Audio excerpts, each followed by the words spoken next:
Welcome to Voices for Justice with Danielle. What good is federal authority involvement investigating local murders, you may ask?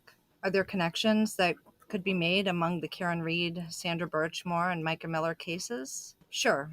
Sandra Birchmore and Karen Reed cases both occurred in Canton, Mass.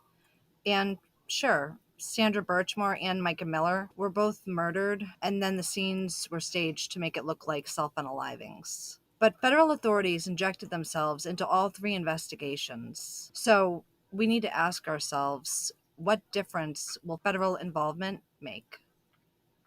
It turns out federal authorities do have jurisdiction in local investigations when a federal witness is murdered to prevent them from testifying.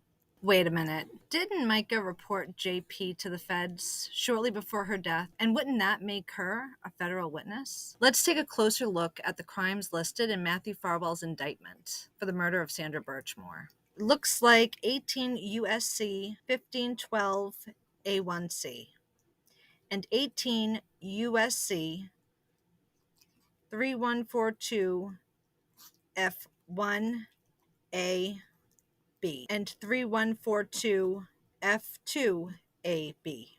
18 U.S. Code 1512 A1C, tampering with a witness, victim, or informant.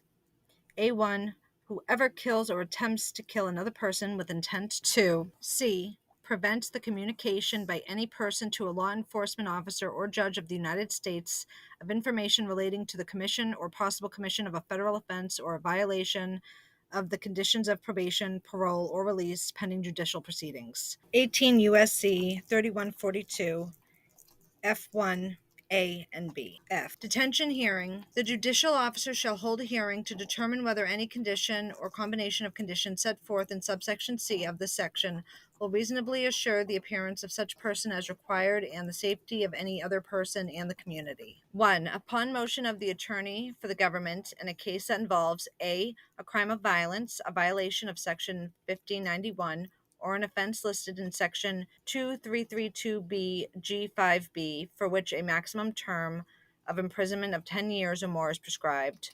B. An offense for which the maximum sentence is life imprisonment or death. 3142 F2 A and B. 2. Upon motion of the attorney for the government or upon the judicial officer's own motion in a case that involves a serious risk that such person will flee, or B, a serious risk that such person will obstruct or attempt to obstruct justice, or threaten, injure, or intimidate, or attempt to threaten, injure, or intimidate a prospective witness or juror. At least now we know the feds can conduct death investigations and file federal charges against suspects. Share your thoughts in the comments. Thank you for watching.